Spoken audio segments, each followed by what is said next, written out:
Bagi pecinta sepak bola, tentu saja nama Xabi Alonso bukanlah nama yang asing. Ya, semasa bermain, Alonso dikenal sebagai salah satu gelandang terbaik di dunia. Ketenangan serta visinya benar-benar mampu membuat lini tengah tim yang dibelanya menjadi sangat kuat. Nah, usai memutuskan gantung sepatu, Alonso sendiri kini memutuskan untuk terjun di dunia pelatih. Dan saat ini, ia melatih Bayer Leverkusen, di mana Alonso sukses membuat tim tersebut tampil dengan sepak bola yang begitu menawan. Bahkan di awal musim ini, Leverkusen sukses dibuatnya jadi tim yang tak terkalahkan dalam 4 pertandingan beruntun. Sesuatu yang membuatnya kian diharapkan oleh fans Real Madrid untuk jadi suksesor Carlo Ancelotti yang musim depan akan berganti jabatan sebagai pelatih timnas Brazil.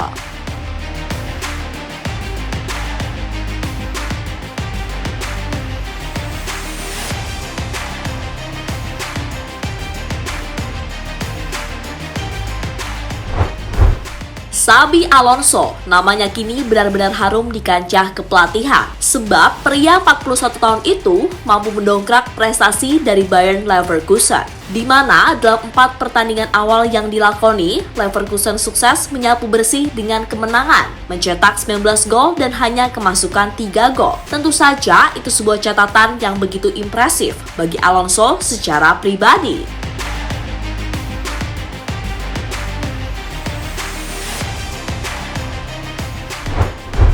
Ya, apa yang diraih Alonso saat ini adalah buah hasil kerja keras serta pemikiran yang selama ini ia kembangkan. Sebagai pelatih, Alonso banyak belajar dari para pelatih saat masih aktif bermain, di mana ia pernah dilatih oleh Carlo Ancelotti, Pep Guardiola, dan Jose Mourinho. Dan tentu kita tahu baik Pep dan Don Carlo punya pendekatan masing-masing dalam konsep permainan. Pep dengan tiki-takanya, lalu Ancelotti dengan reaktif footballnya, serta Mourinho dengan pragmatis footballnya.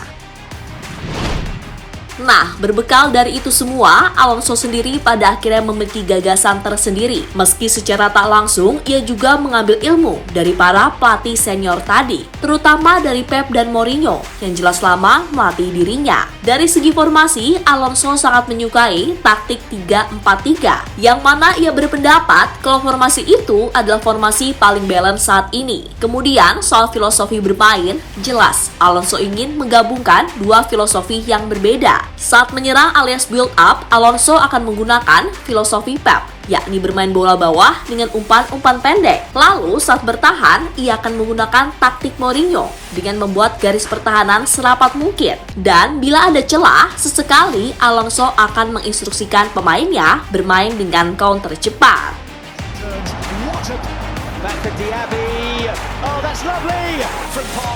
Another one of the speed kings for Leverkusen. He's got a chance to lay it off. Here they go again, Bakker this time. I don't know what Xabi Alonso said to them in the dressing room, but it certainly works. Nah, hasil dari dua pendekatan tadi, Alonso sukses loh mengangkat Leverkusen yang sempat terpuruk ke papan atas Bundesliga. Itu terjadi saat ia pertama kali ditunjuk di pertengahan musim lalu, di mana ketika itu Leverkusen hanya berjarak 5 poin dari zona degradasi. Dan pelan-pelan Alonso memperbaiki segalanya untuk kemudian sukses membawa Leverkusen finish di posisi 6 di akhir musim 2022-2023. Tak hanya itu, ia juga sukses membawa Leverkusen masuk ke semifinal Europa League yang merupakan prestasi bersejarah bagi klub setelah 20 tahun tidak pernah tampil di 4 besar kompetisi Eropa. Kendati ia akhirnya harus kalah melawan Roma asuhan Jose Mourinho. Namun yang terhebat dari semua itu, jelas Alonso pernah membuat Leverkusen tak terkalahkan dalam 13 laga beruntun dengan rincian 10 kali menang dan 3 kali imbang, di mana diantaranya bahkan berupa 7 kemenangan beruntun.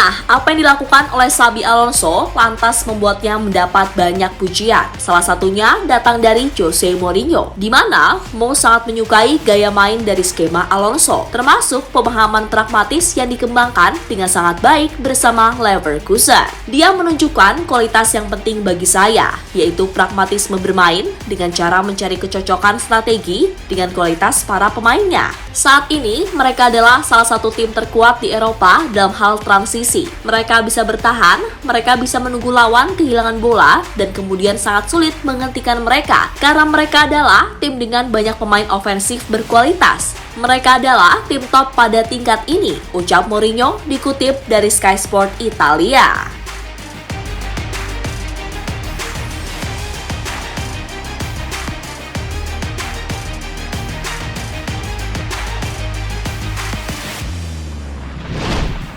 Lebih lanjut, selain Mo, Simon Rolfes yang merupakan Sporting Director Bayer Leverkusen pun mengaku kalau saat ini timnya memang berkembang sangat pesat sejak diasuh oleh Xabi Alonso. Selain itu, Rolfes juga mengakui bahwa Alonso memiliki aura besar yang membuatnya langsung mendapatkan respect dari para pemain. Xabi Alonso telah memenangkan semua yang perlu dimenangkannya. Para pemain juga tahu itu. Dia juga memiliki bakat dan minat yang besar terhadap pekerjaan ini. Hal itu sudah terlihat sejak hari pertama, di mana dia memberikan para pemain beberapa saran untuk membuat mereka lebih baik. Yang terpenting, performa kami meningkat dengan sangat pesat. Kami memiliki alokasi yang lebih baik dalam menciptakan ruang. Kalian juga sudah bisa melihat perubahan taktik yang ditunjukkan tim. Dia menyampaikan pesannya dengan efektif dan berbicara kepada pemain dengan sangat baik, kata Rolfes dilansir dari Bulai News.